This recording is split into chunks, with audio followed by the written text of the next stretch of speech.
Olá, sejam bem-vindas e bem-vindos ao nosso canal.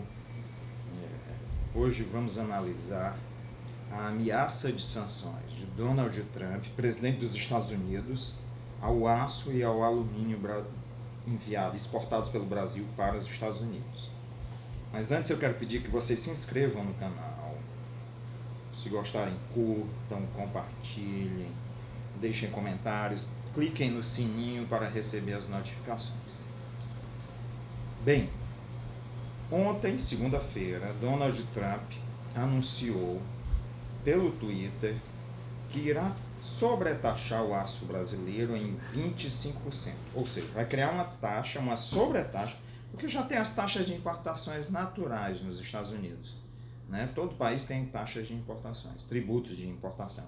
Vai sobretaxar em 25% o aço brasileiro e em 10% o alumínio. Depois surgiu a possibilidade de aumentar, de diminuir as cotas. O Brasil já exporta para o Brasil em cotas, ou seja, até um certo patamar pode ser exportado para lá. E ele alegou que o Brasil e a Argentina estão desvalorizando suas moedas, suas respectivas moedas, o que valoriza o dólar e aí torna prejudica. Essa é uma relação que nós precisamos analisar. Prejudica os agricultores norte-americanos, dos Estados Unidos, os agricultores dos Estados Unidos. Bem, vamos analisar. Primeiro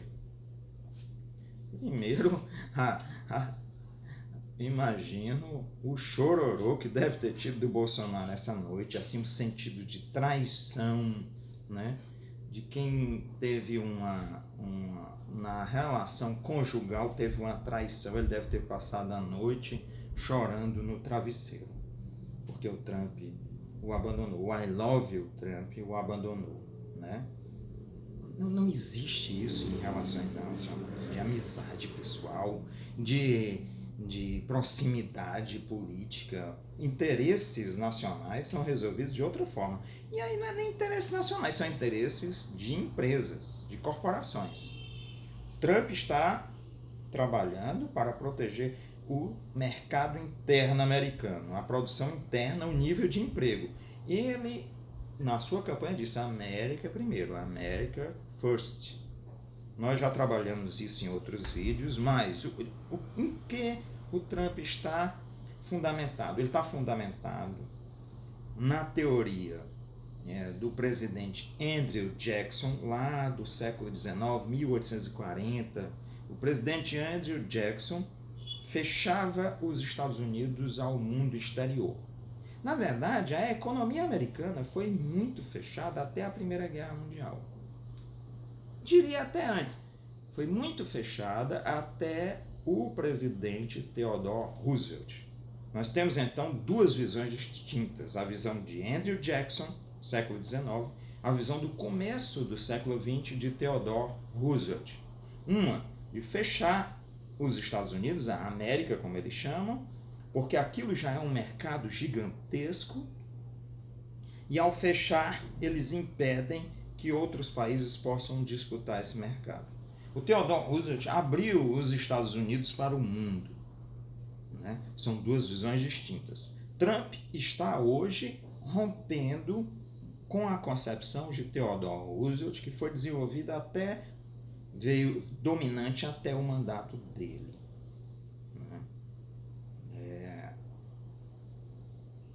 Por isso, faça a América grande de novo. É retornar a Andrew Jackson. América primeiro. E aí tem a ideia, um determinado autor, depois em outro momento nós podemos até discutir esse livro, trabalha a ideia de que os Estados Unidos cresceram com a concepção de que são uma ilha. Oceano Pacífico de um lado, Oceano Atlântico do outro.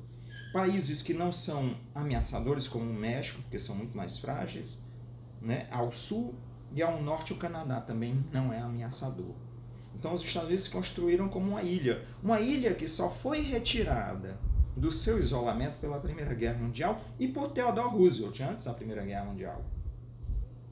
Ao mesmo tempo, a gente tem que pensar o seguinte, de que o Trump percebeu que o poderio unipolar americano veio por água abaixo. A invasão do Iraque, as diversas aventuras militares no Oriente Médio dilapidaram a capacidade americana de manter uma máquina global de dominação única, até porque surgiram duas forças imensas que confrontam o poder norte-americano. A Rússia, com uma enorme capacidade militar e tecnológica de armamento superior à dos Estados Unidos, e a China, que além do suporte militar, tem um enorme poderio econômico que vai ultrapassar os Estados Unidos até o ano 2030. Os chineses são mais comedidos, até 2036 vai ultrapassar os Estados Unidos em todos os critérios, tecnológico, econômico, militar. Então, o Trump reconhece essa perda da capacidade de domínio unipolar do mundo e reconhece que é preciso reorganizar o papel dos Estados Unidos frente a essa nova característica multipolar. Por isso a retirada de tropas da Síria, por isso o anúncio da retirada de tropas de várias áreas do Oriente Médio, por isso a possibilidade de fechar inclusive o centro de comando no Oriente Médio, o CENTCOM.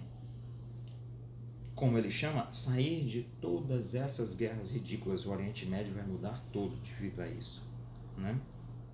Bem, o Trump está baseado nas concepções de um instituto, que eles lá chamam de think tank, uma consultoria, instituto que dá suporte às ideias dele, chamado Claremont, Instituto Claremont. Tem na internet aí o site deles, que trabalha essa ideia de fechar, de puxar a economia americana, proteger o mercado americano. Com isso desaparecem as concepções que construíram instituições neoliberais ao longo do tempo. Por exemplo, a Organização Mundial do Comércio, a OMC, vai ficar profundamente abalada. O Trump já nem liga para a OMC. Ele toma as medidas de bloqueio às importações vindas da China, ele bloqueia importações e ameaça importações vindas da União Europeia, agora bloquear importações do Brasil e Argentina, que já são bloqueadas. A carne é bloqueada, né? Aço e alumínio já tinham cotas, ele vai na verdade ampliar essas cotas ou sobretaxar. Então, para quê? Para proteger os seus agricultores. A agricultura norte-americana, a agricultura estadunidense está sofrendo um enorme embate, porque ao mesmo tempo que ele bloqueou as importações chinesas, a China retaliou as importações vindas da agricultura americana. Por isso, a agricultura do resto do mundo está fornecendo à China. E o Trump o que é que vai fazer? Vai retaliar o Brasil a partir disso. Então, fim da Organização Mundial do Comércio, isso se aproxima celeremente. Nós voltamos a uma fase não mais da ideia de globalização. Uma globalização que foi feita só para o capital, para os investimentos financeiros, para a circulação de capitais pelas bolsas de valores e por paraísos fiscais. É o fim desse mecanismo, uma época de protecionismo.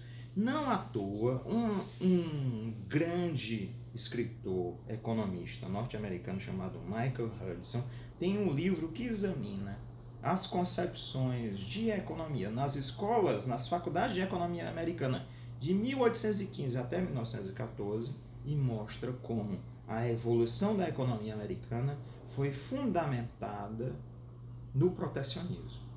Um outro autor, um autor sul-coreano, Ha-Joon Chang, no livro Chutando a Escada, demonstra isso também em vários países, como o protecionismo foi a base do crescimento de países extremamente ricos. Aí vem o Bolsonaro, né? Com concepções rudimentares, grosseiras, uma pessoa sem formação intelectual, com graves problemas até psíquicos, né? E ele vem a essa ideia da liberação. Aí vem o Ernesto Araújo, nosso chanceler, também com essa bobagem de liberdade comercial. O ministro da Economia, Paulo Guedes, outro bobalhão, mais esperto sobre outros aspectos, com essa ideia da liberdade comercial sem contrapartidas, né? Isso vai por água abaixo.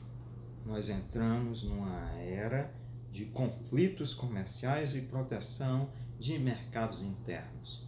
E o Brasil com um governo que é absolutamente inepto, inábil, incapaz e perdido teoricamente, com concepções medievais de funcionamento da cultura mundial e com concepções neoliberais de funcionamento da economia. Na verdade, essas duas coisas se complementam, elas não são distintas. Neoliberalismo e agressividade são faces da mesma moeda. Até o próximo vídeo.